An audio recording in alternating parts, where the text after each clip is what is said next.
पोलिसांनी अवैध दारू साठ्यावर धाड टाकून केली कारवाई। साक्री पोलीस स्टेशनचे प्रभारी अधिकारी सहाय्यक पोलीस निरीक्षक जयेश खलाने यांना मिळालेल्या गोपनीय माहितीच्या आधारे मसदी गावात जयेश गुंजाळ यांचे घरासमोर आयसर कंपनीचे वाहन क्रमांक GJ05BZ 1488 उभे असून त्यात काहीतरी संशयित माल भरलेला असल्याबाबत माहिती मिळाली असता श्री खलाने यांनी आपल्या पथकामार्फत मसदी गावात जाऊन धाड टाकली, परंतु पोलिसांची चाहूल लागताच संशयित आरोपी जयेश गुंजाळ हा तेथून पसार झाला। सदर वाहनात एकूण 700 खोके व प्रत्येक खोक्यात प्लास्टिकच्या 48 बाटल्या अंदाजे 200 रुपये किमतीच्या असे एकूण 67,20,000 रुपये व आयसर वाहन धरून 77,20,000 असा बेकायदेशीर बनावट दारूचा साठा जप्त करण्यात आला व संशयित जयेश गुंजाळ याच्यावर दारूबंदी अधिनियम कलम 65 व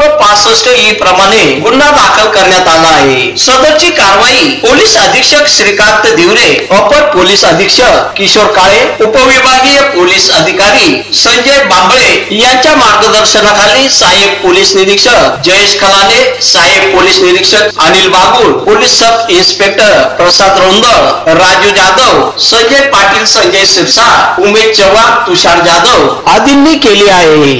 काल दिनांक 4 जानेवारी रोजी मसदी शिवारामध्ये एक गोपनीय बातमी मिळाली होती। त्याच्यावरून आमचे API जयेश खलाने सोबतच बागुल साहेब आणि सर्व त्यांची साक्री पोलिसांची टीम यांनी त्या गोपनीय बातमीच्या आधारावरती मसदीमध्ये कारवाई केलेली आहे आणि त्याच्यामध्ये जो आरोपी आहे जयेश गुंजाळ नाव त्याचं आहे, त्याच्या घरासमोरून हा टेम्पो आणि त्याच्यासोबतच एकूण 700 पेट्या दारू त्या ठिकाणी जप्त करण्यात आलेली आहे।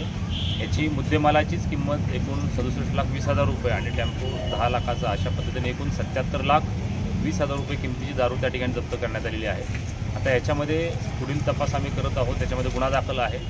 सदरील दारू ही सध्या तरी प्राथमिक माहितीनुसार असं समजते की गोवा बनावटीची आणि तिकडे त्या ठिकाणी चाललेली होती, मात्र ही खरंच बनावट आहे काय, ही कुठं मॅन्युफॅक्चर केली गेली होती आणि याचा पुढचा डिस्ट्रीब्युशन चॅनल आणि इतर ज्या गोष्टी आहेत त्याच्या अनुषंगानं पुढील तपास साक्री पोलीस करत आहेत।